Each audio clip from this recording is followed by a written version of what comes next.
Imagine करिए आप 21 साल के हैं। आप एक एग्जाम फॉर्म भरते हैं, 2 साल मेहनत करते हैं, एग्जाम देते हैं और 3 साल तक रिजल्ट का वेट करते हैं। और जब रिजल्ट आता है तो पता चलता है पेपर लीक हुआ था। और अब आप 26 साल के हैं, नो वर्क, नो एक्सपीरियंस और सर पर ओवरेज होने का खतरा। ये किसी एक स्टूडेंट की कहानी नहीं है, ये इंडिया के 3 करोड़ एस्पायरेंट्स की रियलिटी है। नेशनल जुडिशियल डेटा ग्रेड 2026 के मुताबिक लगभग 29% केसेस 1 से 3 साल तक कोर्ट्स में फंसे रहते हैं। मतलब अगर आपका एग्जाम कोर्ट में चला गया तो आपके करियर के 3 साल जज के नेक्स्ट डेट के सहारे हैं।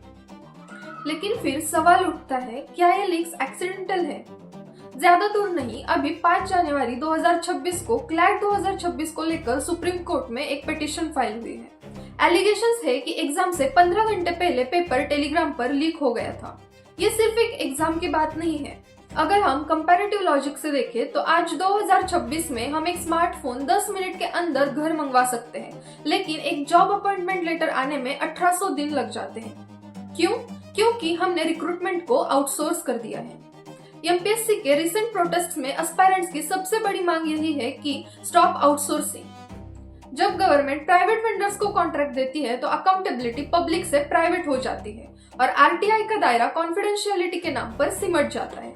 अब इसे एक एग्जांपल से समझते हैं। यूपी पुलिस कांस्टेबल रिक्रूटमेंट 2018 में एक नोटिफिकेशन आती है। लाखों बच्चे एग्जाम फॉर्म भरते हैं, लेकिन फिर रिजल्ट आते आते मैटर कोर्ट तक चला जाता है और फिर सीधा फरवरी 2026 में फिर से एग्जाम होता है। 48 लाख कैंडिडेट्स अप्लाई करते हैं और रिजल्ट फिर से पेपर लीक। अब देखिए सिस्टम का लॉजिक। सरकार ने रिलैक्सेशन तो दिया, लेकिन सिस्टम ने उसके करियर के प्राइम इयर्स एक एडमिनिस्ट्रेटिव एक्सपेरिमेंट में खर्च कर दिए। यही है वो लॉजिक जिससे एक डेमोग्राफिक डिविडेंड को डेमोग्राफिक डिजास्टर में बदला जाता है। अब पेपर लीक्स तो सबको दिखते हैं, लेकिन एक और इनविजिबल ट्रैप है, the normalisation trap.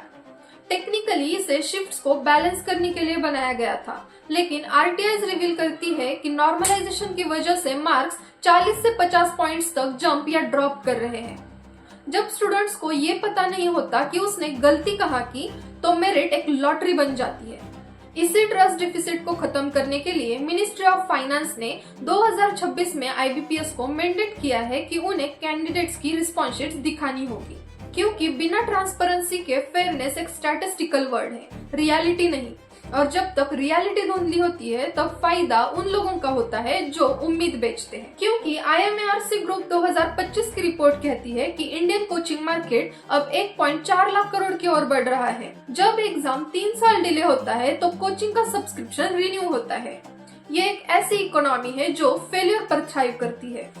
UP police के एक सिंगल एग्जाम से गवर्नमेंट ने लगभग 192 करोड़ की फीस कलेक्ट करी थी, लेकिन सीएजी रिपोर्ट्स दिखाती है कि इस रेवेन्यू का मिनिमल हिस्सा ही लीक प्रूफ इंफ्रास्ट्रक्चर पर खर्च होता है।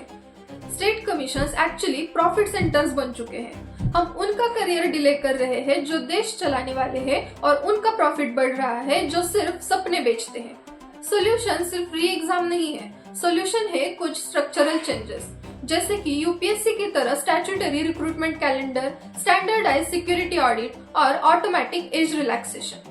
क्योंकि एस्पायरेंट्स को सिर्फ जॉब नहीं चाहिए, उन्हें चाहिए डिग्निटी ऑफ टाइम। आपको क्या लगता है? कमेंट्स में जरूर बताइए।